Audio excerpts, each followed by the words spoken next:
సోనం వాంగ్చుక్ నిరాహార దీక్ష నిలిపివేయడం కరెక్ట్ కాదు. ఎందుకంటే ధర్మేంద్ర ప్రధాన్ గారు ఇంకా రిజైన్ చేయలేదు, చేయముందుకే ఎలా నిలిపివేస్తాడు అని చెప్పి చాలా మంది సోషల్ మీడియా వేదికగా వాదిస్తున్నారు. అసలు ఇది కరెక్టేనా కాదా అనే దానిపై నేను ఈ వీడియోని చేస్తున్నాను, మీరు చివరి వరకు చూడండి. నా పాయింట్ ఆఫ్ వ్యూలో సోనం వాంగ్చుక్ నిరాహార దీక్ష నిలిపివేయడం కరెక్టే అని చెప్పి నాకు అనిపిస్తుంది. ఎందుకనంటే ఎప్పుడు కూడా ఒక ఉద్యమం నిర్మాణం జరిగినప్పుడు కొన్ని డిమాండ్స్ ప్రభుత్వం ముందు పెట్టడం జరుగుతుంది. అన్ని డిమాండ్స్ ఒప్పుకోవాలని చెప్పి ఆశించడం కరెక్ట్ కాదు. కొన్ని డిమాండ్స్ యాక్సెప్ట్ చేస్తారు, కొన్ని డిమాండ్స్ యాక్సెప్ట్ చేయడం జరగదు.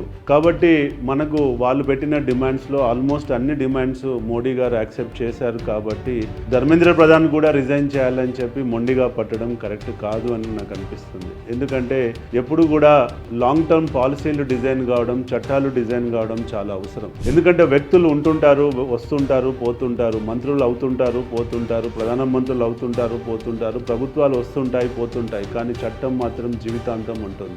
కాబట్టి ఈరోజు మోడీ గారు స్వయంగా వీడియో చేసి చెప్పారు, మేము పార్లమెంట్లో దీనిపై చర్చ చేస్తాం, కఠినమైన చట్టాలు తీసుకొస్తామని చెప్పారు. ఆ కఠినమైన చట్టం కనుక వస్తే అది జీవితాంతం ఉంటుంది, రాబోయే రోజుల్లో అది చాలా ఉపయోగపడుతుంది. కాబట్టి చట్టం చేయడం ముఖ్యం. ఎందుకంటే చట్టం ద్వారా నెక్స్ట్ ఏ ప్రభుత్వం వచ్చినా చట్టాన్ని మార్చడానికి అవకాశము ఉండదు.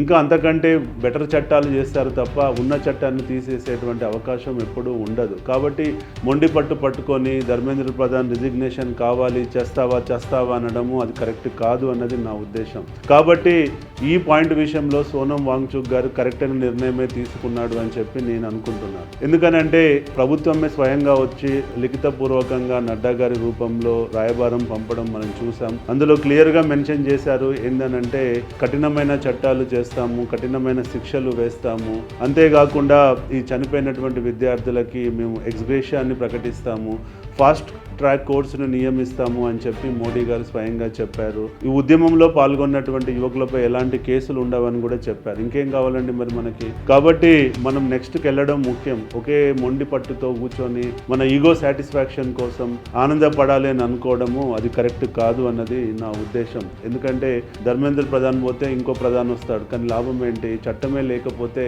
కింద మళ్ళీ తప్పు జరగదని గ్యారంటీ ఏంటి? ఇంకా ఆ చట్టం కాకపోతే మళ్ళీ మనం వాయిస్ రైజ్ చేద్దాం, కానీ దేశ ప్రధాని highest power of this country చెప్పిన తర్వాత మనం కొద్ది రోజులు వెయిట్ చేయాలి. వెయిట్ చేసే సమయం కూడా ఇవ్వాలి, ప్రభుత్వానికి సమయం కూడా ఇవ్వాలి. ఎందుకంటే ఏది కూడా స్విచ్ చేయగానే ఫ్యాన్ నడిచినట్టు అంత ఈజీగా చట్టాలు అనేది పార్లమెంట్లో రావడం జరగదు. దానికి కొంత సమయ పాలన అవసరం. కాబట్టి మీరు అర్థం చేసుకుంటారని చెప్పి నేను అనుకుంటున్నాను. జై హింద్.